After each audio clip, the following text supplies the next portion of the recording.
Good afternoon and welcome to this FutureBox webinar where we will be talking about how you as a startup can ramp up your startup valuation when meeting with investors.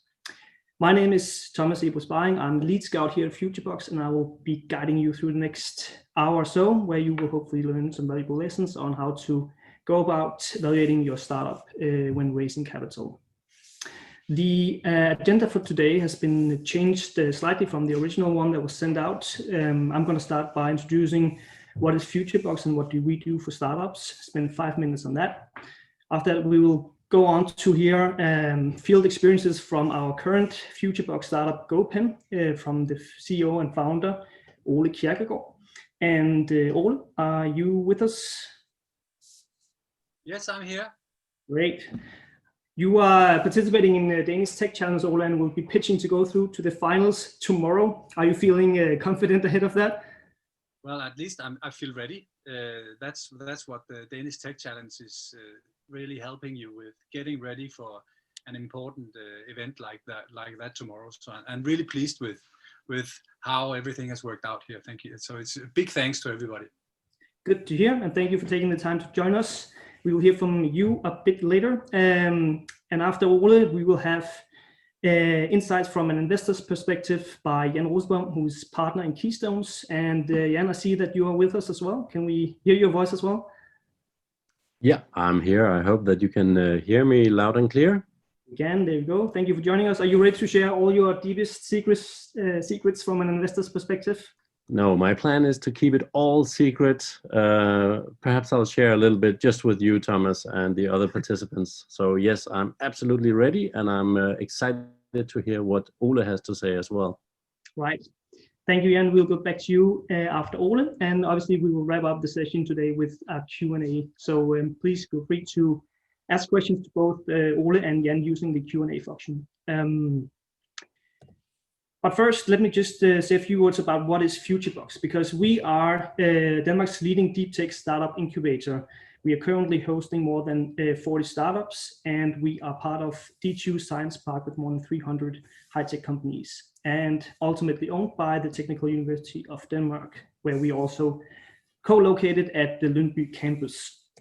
Until now, we have been accelerating 120 startups and more. 90% of those are still up and running and have created lots of jobs, launched a long range of products, and have raised 110 million euros combined. And for you to get a better idea of how all that is happening, I have a short video that I would like to show you that really shows in a nutshell what FutureBox is doing. So let me see if I can find it here. There we go.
Right, so that's it for FutureBox, and as you can see, we have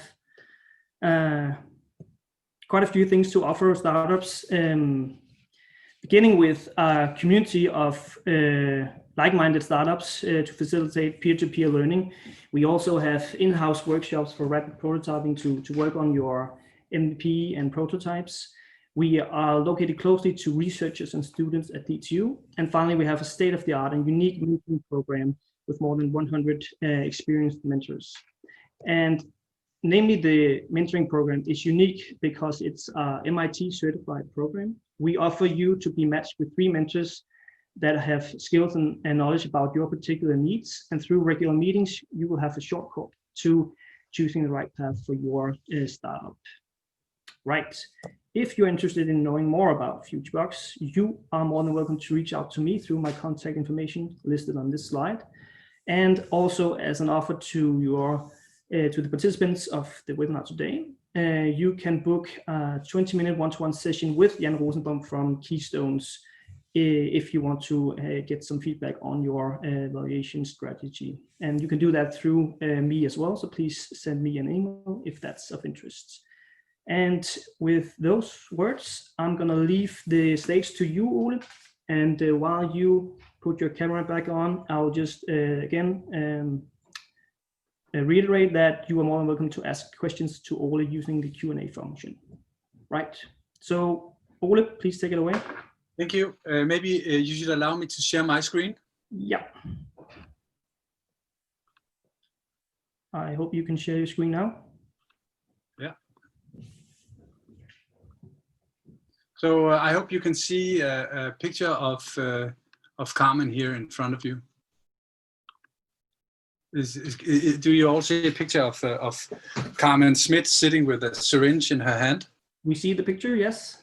That's very good. So we are at the same place now.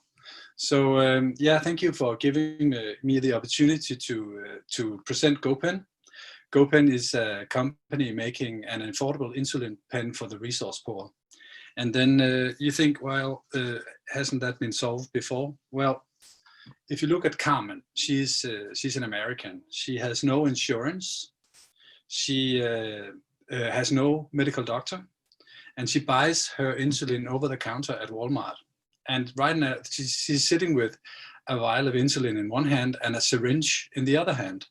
And what we know is that that using syringes is really something she's embarrassed about, because it shows that she's poor, shows that that it's inconvenient, and we know that it's bad for health.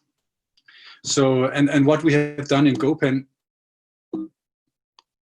if I can, is we have made a solution that can deal with that. We know that it's more difficult to use syringes, and we know that diabetes shortens life. And while we know all these things, still, Carmen, every 4th time, or a quarter of all Americans, they skip insulin injections because they think it's embarrassing.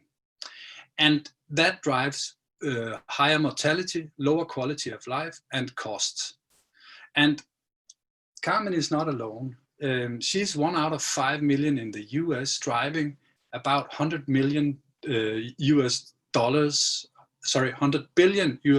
in cost every year for the hospitals. And she's just 1 out of 13 million globally. So that's the problem that we are going to solve.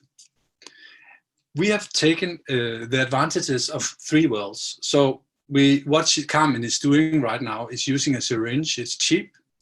We have other investors or other companies have invented durable pens where you have the idea locked in, and then a 3rd type where it's very sophisticated. And what we have done, we've taken the best of those 3 worlds and invented the GoPen, which is a pen that is affordable and easy to use. And one of the things that we have had a big focus on is that it creates value for both for the patient. This is super important. It's a good business case, and it also reduces the amount of waste.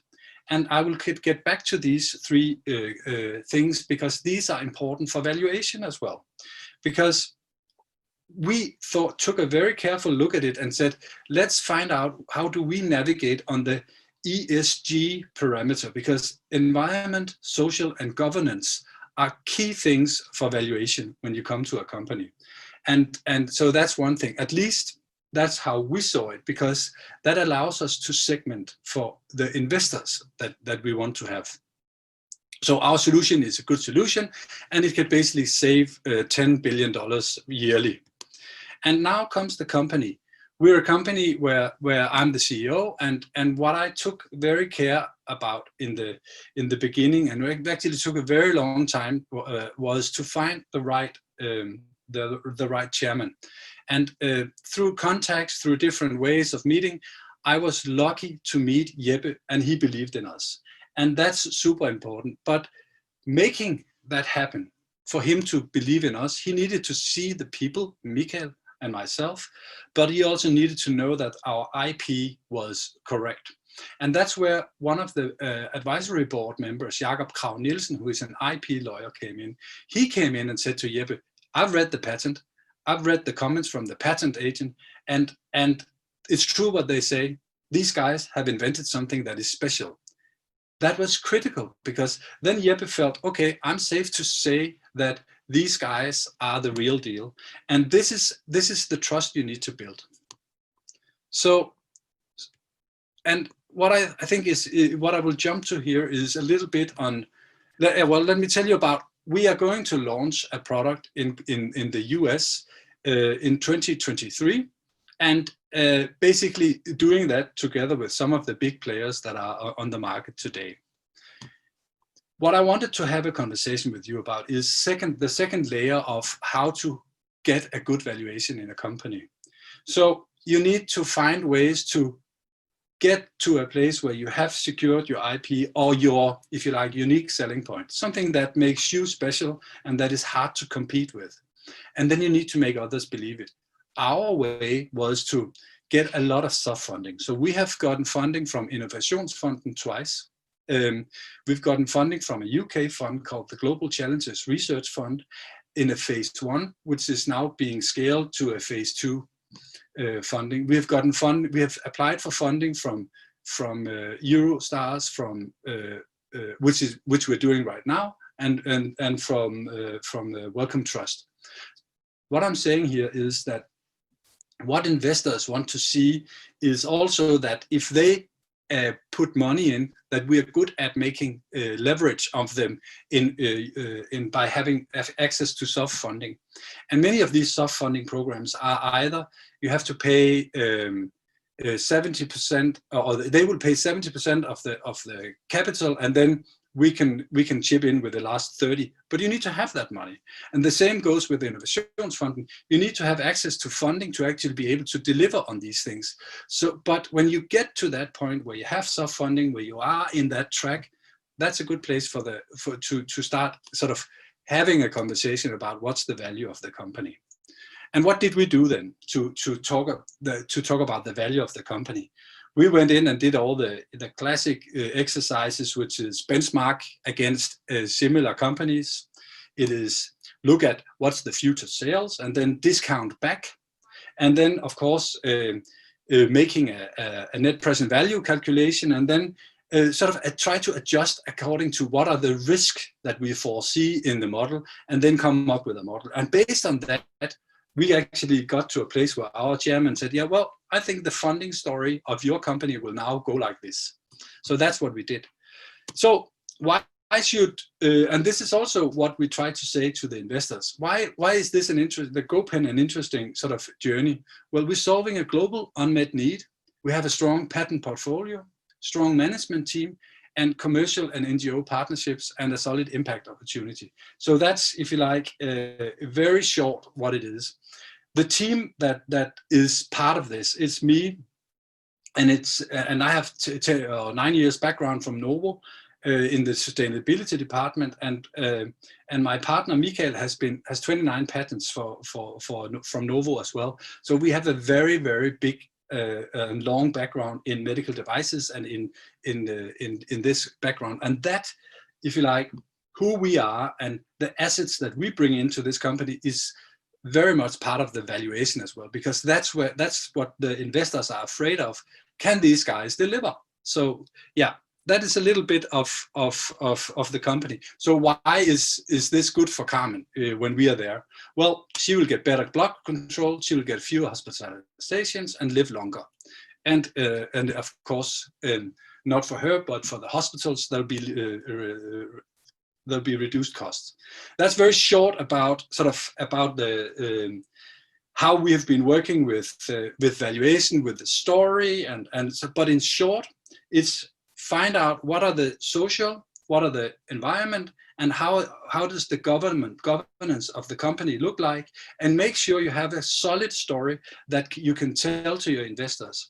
And then I would say as well, think about who you want as investors, segment them. You may have a company that are unique in certain areas. Find investors that are interested in that. They are if you go to their homepages, they would be very interested in sharing what they're interested in, and then you may actually find a good match. So that's at least how we have gone about it. That was very short on GoPen, and if you like, some of the things and the considerations we have done to beef up the value. Thank you. All right, thank you very much, Ole. I hope you will stay for a few questions. Yes, certainly. You mentioned that one thing you did was to look at similar companies to see what their valuation was. Can you tell a little more about how you did that very hands-on in terms of how do you find similar companies and how do you go about looking at their valuation in terms of benchmarking with those? It's not easy. It's not an easy task. So what I did, I went to some of the different stock brokers. And there's some Nordic stock brokers and some different, what are they called? Exchange. And then I looked for when did this company go in. I had interviews with CEOs of different companies. I had an interview with the CEO of Vigmed, of other companies that have done that. I've actually also done some online research where you can also buy some of this data online from analysts who sell this data. So there are different ways of getting access to this kind of information. So, and then you just have to make some assumptions and say, this is what they have done. This is what is publicly available, and it must look something like this. So that's for the benchmark.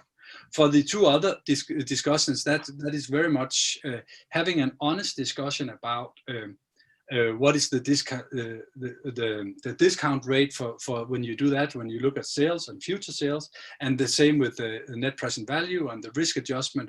What are the risks, and then say, okay, what can really happen here, and make sure you are honest about that, because the investors, they would see that as well. Right. And I remember when we talked together before this webinar, you told me of a story of how your exposure to the Keystones network actually led you to finding someone very relevant for your company. Can you fill us in on that story? Yeah, that's actually a very good story. So I was lucky to be given by Jan the opportunity to present GoPen in September, and then something I would call them African drums happened. And what is that? That was somebody talking to somebody else, talking to somebody else, and say, hey, I heard about this company.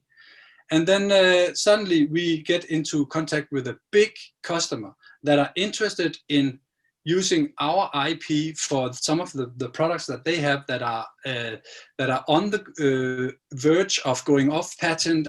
And then their solution was to do something which they didn't like too much. And then suddenly they saw an opportunity in using some of the technologies that we are developing for something else for their purpose. And I would never have been able to get into touch with these guys if it wasn't for a friend calling another friend. And so what the key message about that story is, that's less about valuation, but it's adding to our valuation, but it's more about get out there, tell your story, make sure it's interesting, because people remember an interesting story, and make sure that you connect with people that are on the other side of the screen. Now we are today in front of a screen. We would probably have done this face to face, but still make sure that what you say and what you are doing is credible. Right, good point. And can you provide a little more detail on the investors you actually did meet and end up closing an investment with? How did you end up meeting those? Well, it's an interesting story. So the first investor that we had, that is again network. So I was for many years I was the chairman of the local school board. I was sitting in that local school board with another guy. And I met him just in front of the shopping mall, and then he said, Ole, hi, what are you doing? Well, today I'm doing this, and we're looking for investors, and we haven't sort of found the real ones. He said, hey, Ole, I know you have been the chairman of the school board. I know you as an honest guy. I will direct you to one of my friends. And he was actually, that friend became the first investor. And he's a really big type investor. So that I would never have been able to get into a touch with him. So the idea again here was network, share, tell your story, make sure that everybody knows what you're doing, because somebody has a friend somewhere that will also help you. And in our case, we were lucky that it came out well. In your cases, it can be something else as well. But you know more people than you think of. And then again, do some community work. That works as well. That's a good point in any case. Olas, I was thinking in terms of the valuation, is it essential to find investors that have knowledge within the particular industry that you're working within, or what is your experience in that regard? You need to have somebody they trust that have it. It may not be that they necessarily are having deep knowledge about that industry, but they need to have somebody that they trust that will set that price. And for us, I would never, because I have an interest in it, but it was my chairman of the board who basically convinced my investor that this is the valuation. It also comes down to a price. So what will you pay for something? Things have the value that you can sell it for. So that's also a very important part of it. And that's coming back to the story that I started from the beginning. In our case, we'd had a very tight focus on ESG, so environmental, social, and governance. And it was super important for us to be excellent on all three parameters. And that story is the one that we are now touring around with, and it helps. Right. So I hear that a lot of what has worked for you is about network, and I suppose that's also something you have benefited from by being here in FutureBox. Oh yeah, certainly. It's that what I told you about the Keystones part. That's just one example. I have other examples where I needed to talk to an executive in a big pharma company, and then I stumbled upon just again by coincidence, because I was talking, and said, yeah, I may know somebody that can help, and that was really, really helpful, and that was invaluable as well. So and these things you have in an environment like the environment that are here in this place, and that's really fantastic. I would say invaluable for us, because suddenly in our dialogue with that customer, we suddenly had our collaborator. We suddenly had a different way in that we didn't have before. So speak to everybody. That's my. And I was very afraid in the beginning that, hey, people may steal your idea and they may do all. Yeah, that's true. But you may also sit on the idea and never get anywhere. So you have to sort of take. You have to get out there. That would be my advice to everybody. Don't sit on it and think that people will steal it. If they can steal it, they will. It's probably not such a good idea. Right.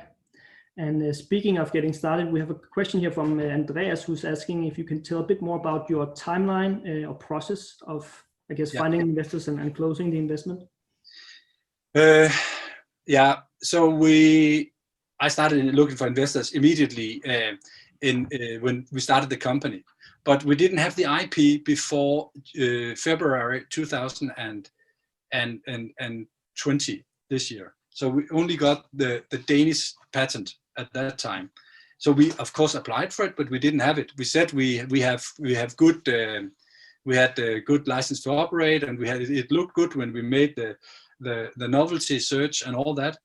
But at least it took us from meeting the investor to closing a deal. It took 6 months, and that part was very much building trust, making sure that their values were sort of were the same that we had, that we were not sort of guys that were trying to pull a fast one, that we could be trusted. It's people's money. It's the savings that they are giving to us to invest for something good, and that you have to be humble about, and that they also need to see you as a person, and I think that part just takes time. That's now talking for the type of investors that we were looking for, which were angel investors in the beginning. I made the mistake of trying to go out to some of the seed capital companies and some of the others, and they all said, hey, this looks really interesting, Ole, come back when you are a little further. And so you need to find somebody that would be the segment that would help you.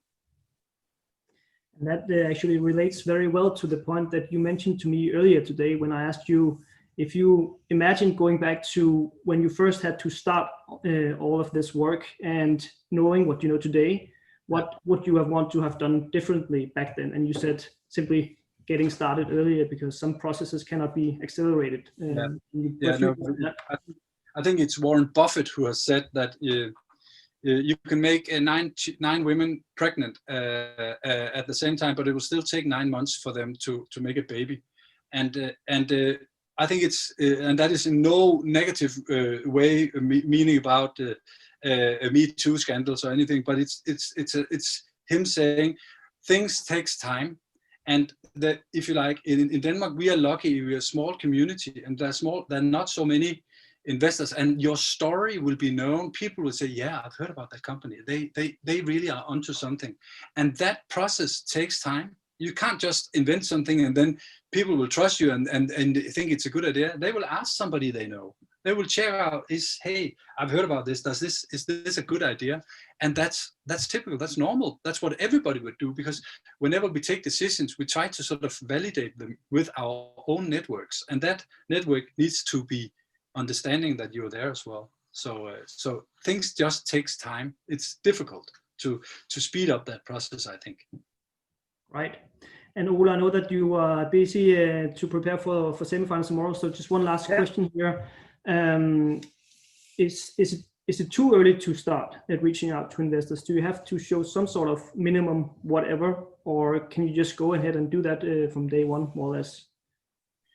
It depends. I think there are certain things you need to have because elsewise you don't want to be put in a situation where you don't have a good story and you don't have some good competences. There are some groundwork you need to do. You need to have done your numbers because investors they expect you to have that. You need to have made your ESG story.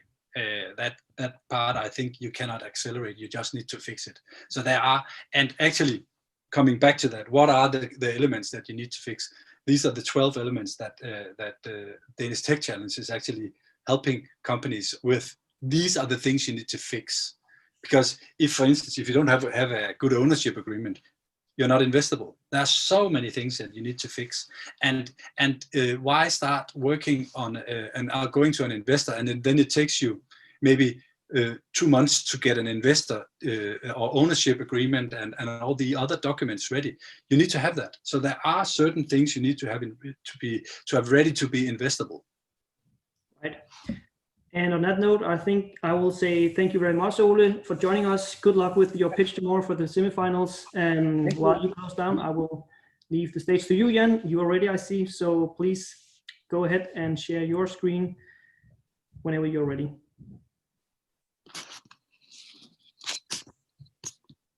And remember to unmute as well.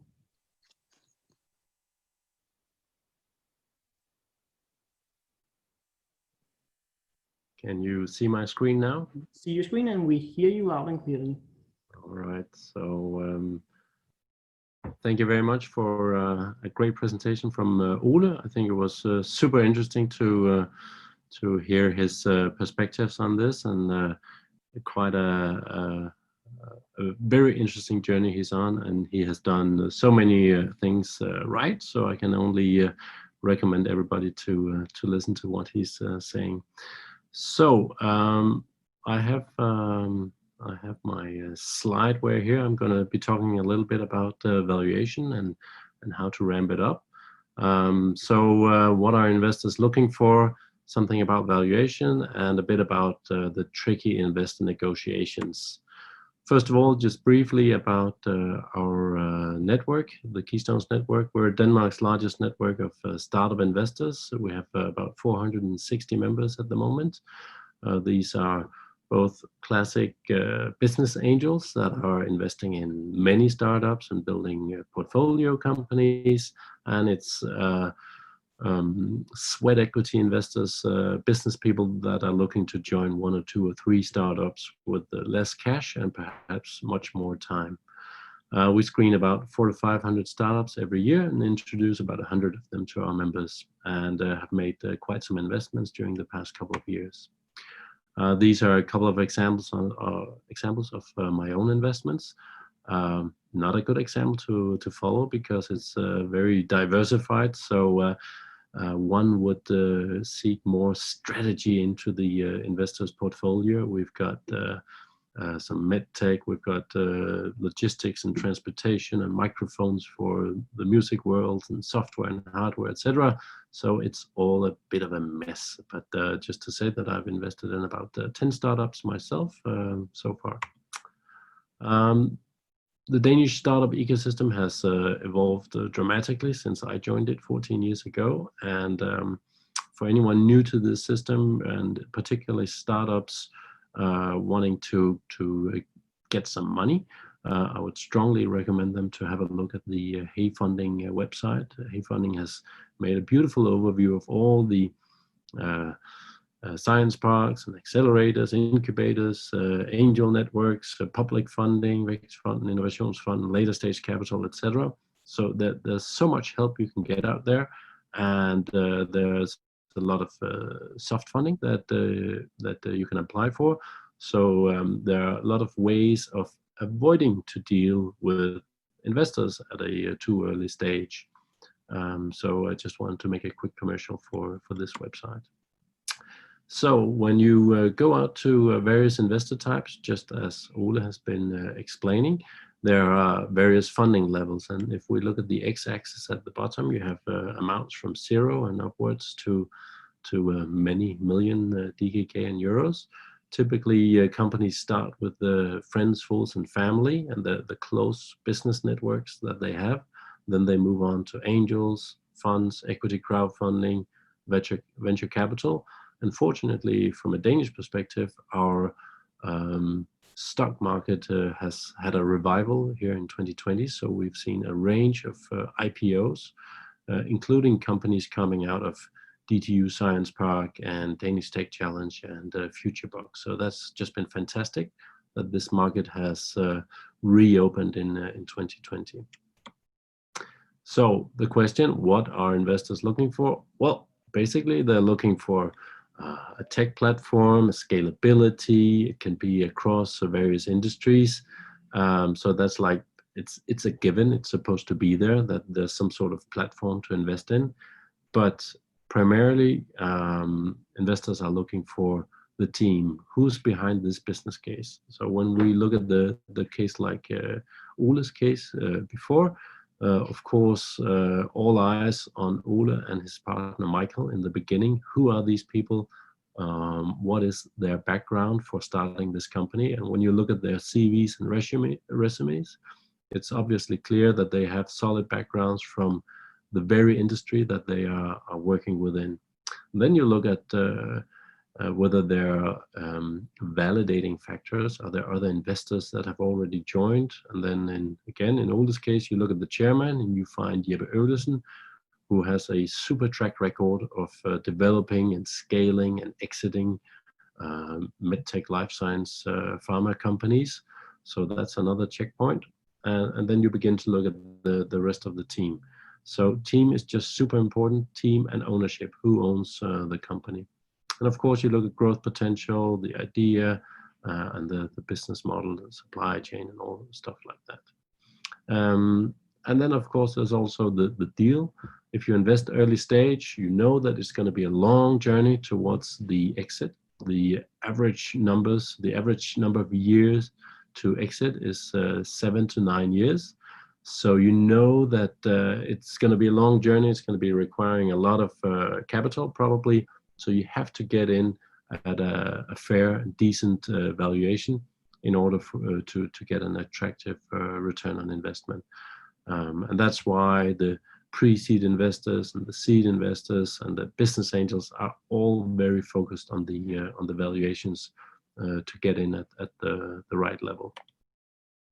So that was a little bit about what investors are looking for. If we move on to the subject of valuation and startup valuations, it's my absolute favorite subject, because it's just so different from the normal stock market. So just to recap, the basic problem in startup valuations consists of two issues. Issue number one is that most startups overestimate their market potential by a factor of 100. So this is not me claiming this. It's a result from a startup genome report from Silicon Valley. And particularly startups that haven't tried raising risk capital before. It's just the estimates of the market potential are simply way too high. Also, the startups think that this is going to be fast and easy. The customers are come screaming to buy our product. It's going to go super fast, and they're going to be paying the price that we want them to pay, etc. But it turns out almost always that startups need 3 to 4 times more time to validate their market than the founders expect. So these are two serious problems. The startups think that it's a huge market and it's going to be super fast for us to break into the market. And then you have the investors on the other side of the table, typically old investors, plus 40, plus 45, plus 50, that have tried investing before, and they know it's not going to be that easy.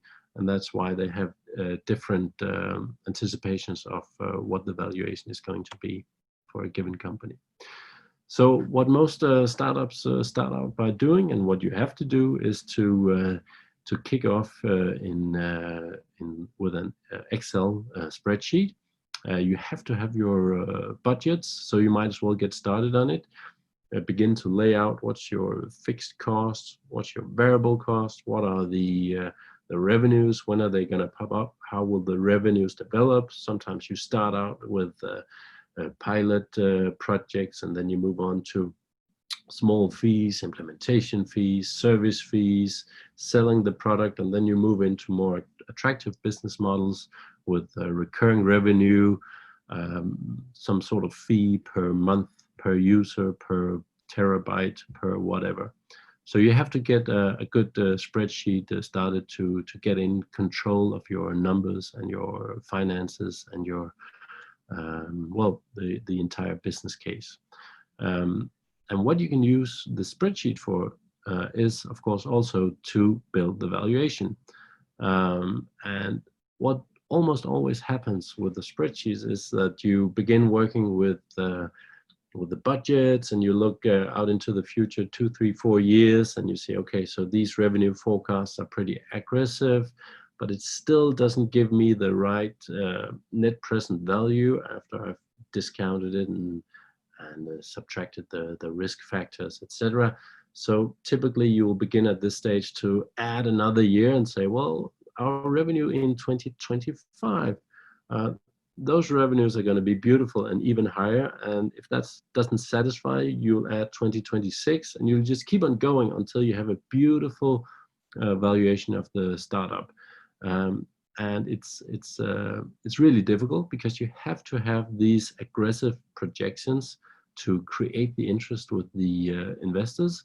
But once the investor has seen that this is an ambitious startup, nobody believes these budgets anyway. So it's really difficult. You have to have them, but people don't spend too much time on them, because hey, it's just numbers 5 years down the road, and it's almost impossible to see how these budgets are going to go.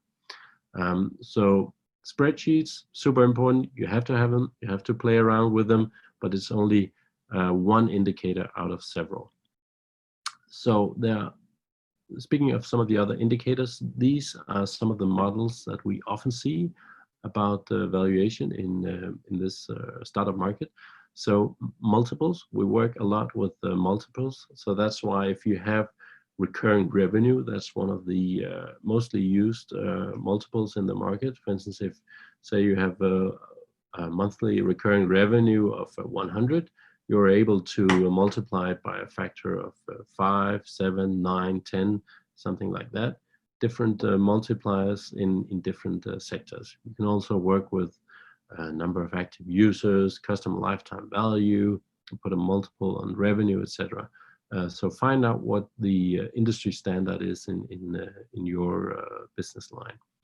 Then we have the staircase model, the Berkus model, and in Keystones we've made a like a horse trading calculus, Hygerkalkyle, where we score on a range of value drivers and success factors. I'm going to get briefly back to these models in a second. What we rarely see are these models number 5 through 8. So number 5, the discounted cash flow. We often see beautiful spreadsheets, but the true discounted cash flow, where you have the weighted average cost of capital and the net present value, just like being at a business school, we rarely see that they are really worked through. And then there's some other models further down here that I'm not going to go through now. Briefly on the multiples, find the multiple that makes sense in your business case.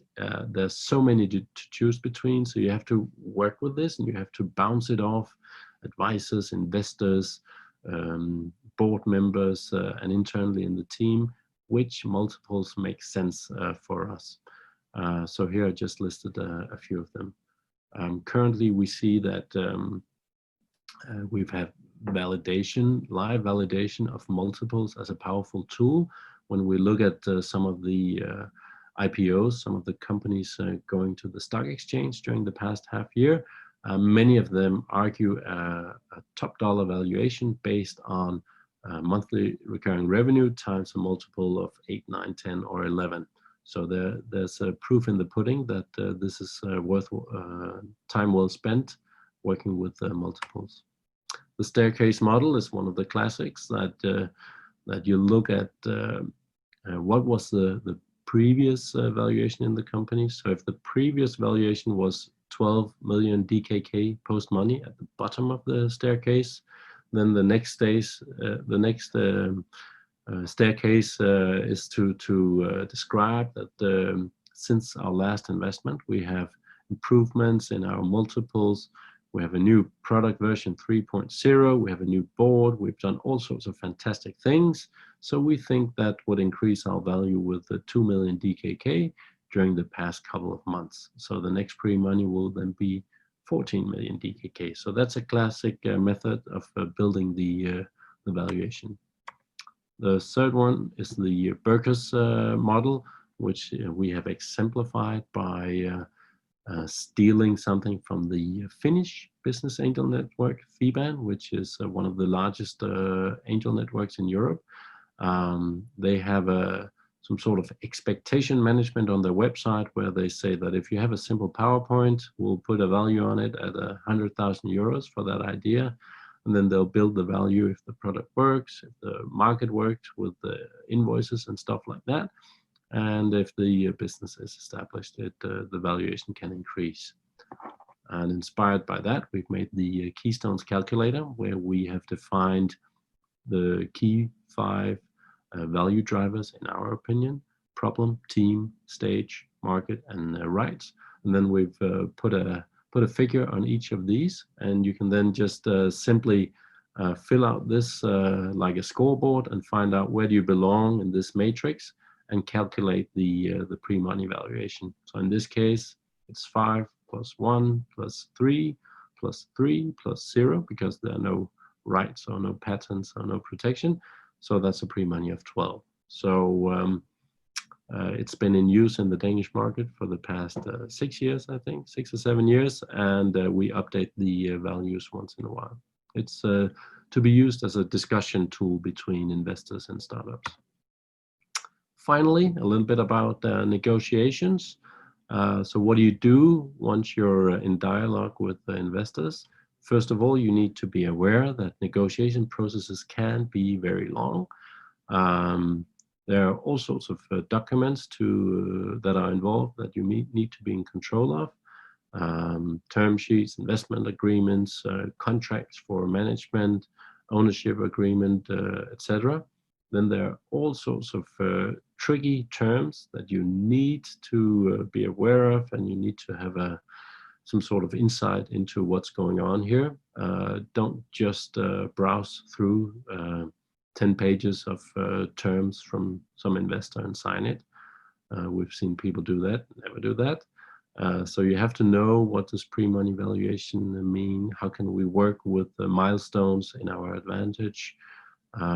Anti-dilution, competition clauses, key man clauses, and particularly something about which decisions can be made by the founders on an average Wednesday morning, and which decisions require that some of the rest of the ownership and the investors agree. That's super important terms to be aware of.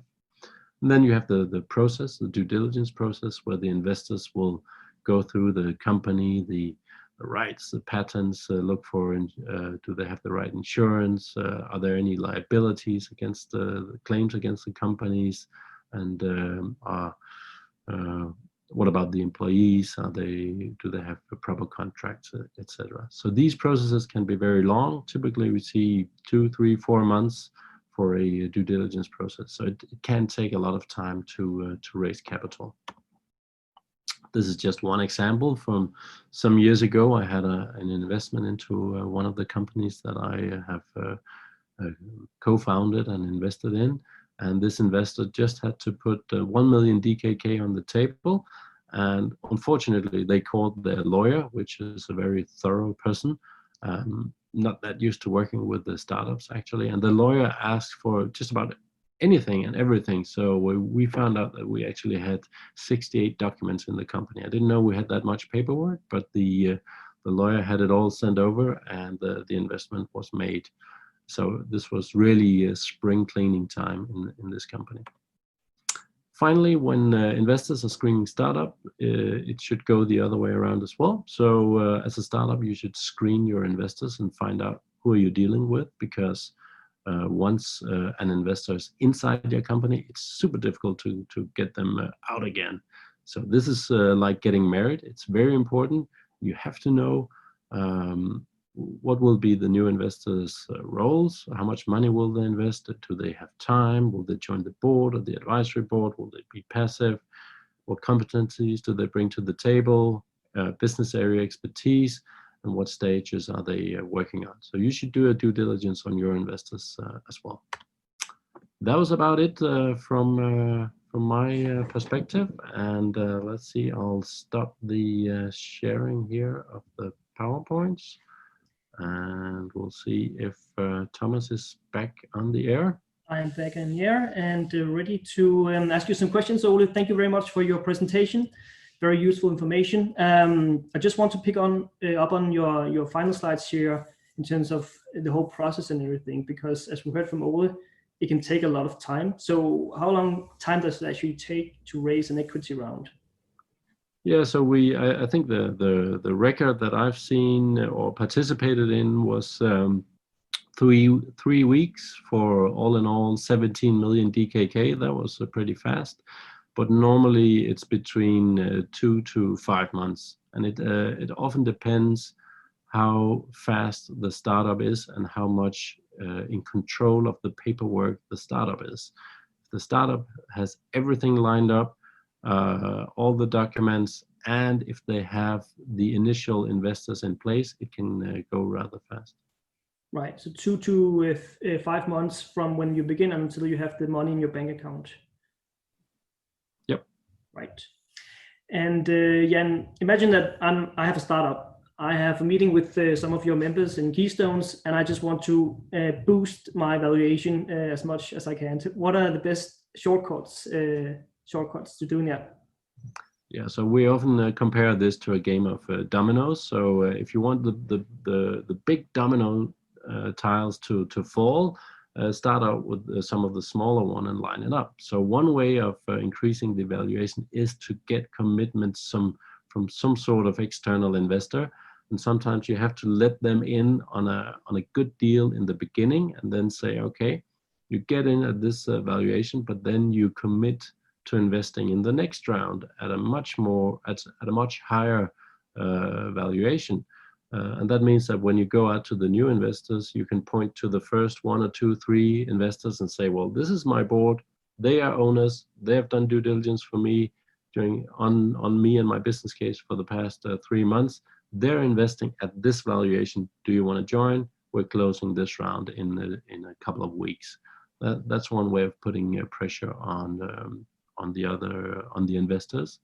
Another way is to make sure that you are solving, that you've described your problem properly. I mean, we see so many entrepreneurs that are very focused on the solution and how it works and what it's able to do, but the investors are not convinced of the market size and the pain that is being solved. So you have to spend some time making sure that you're actually solving something in the marketplace that is worth solving. And that's why customer proof is super important in building valuations. So go out there and get some sort of validation from customers.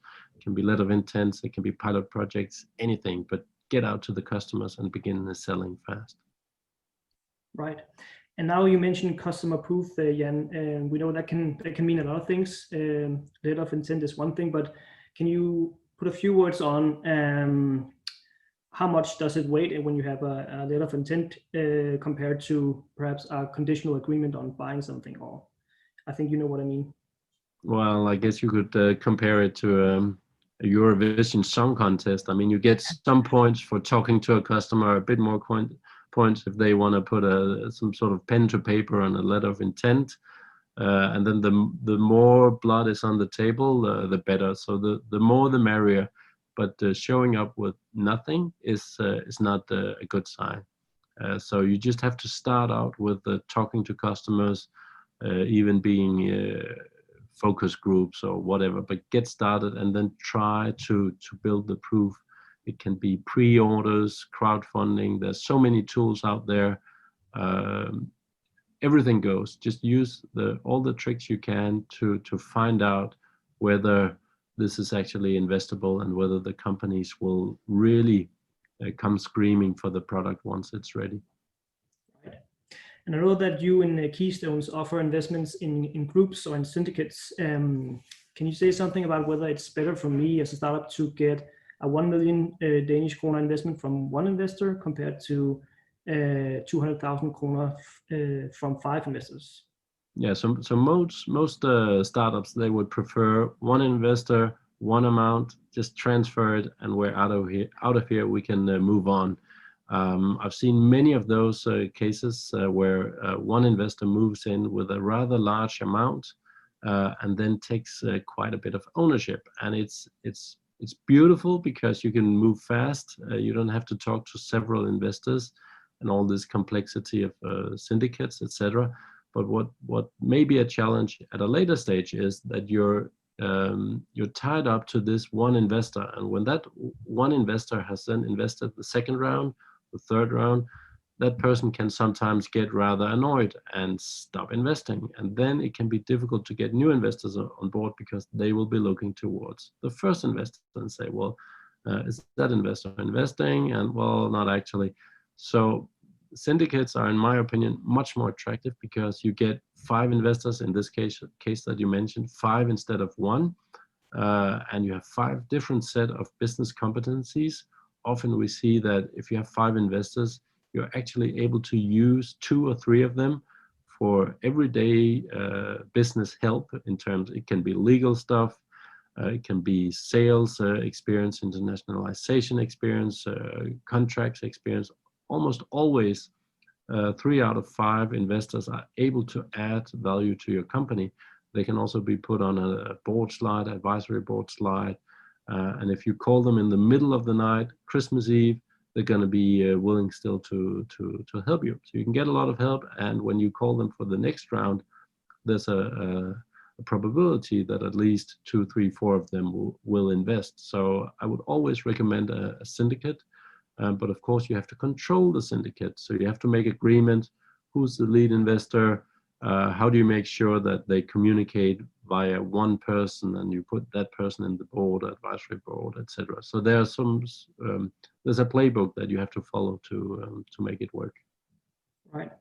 And is that something you experience affects the valuation of a startup, the degree to which the investors have the spot on knowledge and experiences relevant for that particular startup in terms of how low you go? Well, we often see that valuations differ you can take the same startup in the same week number 2 in December, and you'll have that startup negotiating with different investors and giving them different offers, because some of the investors have absolutely no insight into the value chain of the startup, so they'll get a high valuation. And other investors have perhaps 20 years of experience in building startups in this value chain. They have exited many companies, and you know that if I can get this business angel on board, my valuation is going to explode, because everybody will be saying, hey, I want on board that company as well. So that investor might get a totally different valuation, which is much more attractive. So there's a lot of wheeling and dealing going on. Right. And yeah, I know that you have been involved in the Danish Tech Challenge Accelerator for many years now. So I imagine you have a best case from your years in Danish Tech Challenge, kind of showing the optimal scenario for how a startup goes through a series of funding rounds. Yeah, so I'm one of the dinosaurs in Danish Tech Challenge. I've been there for this is my 7th season, so I've now been through 140 hardware startups. Most of them hate me because I don't care too much about their technology. I just care about their business and their sales and boring stuff like that. But anyway, so we have some beautiful cases coming out of this DTC alumni. A couple of the best ones, or one of the best ones, would be Shape Robotics, which went onto the First North Nasdaq stock exchange a couple of months ago. Beautiful valuation. The original team is still there. It's a beautiful team, beautiful business case, education, technology, great valuation, internationalization, jobs being created. It is beautiful. So I mean, just one Shape Robotics is enough to justify the entire world of Danish Tech Challenge. And below Shape, there's like a range of other companies which are going to be beautiful business cases as well within a short amount of time. Right. Are there some particular lessons to be learned from those Danish Tech Challenge alumni startups that have worked particularly well for them when raising capital that you can think of?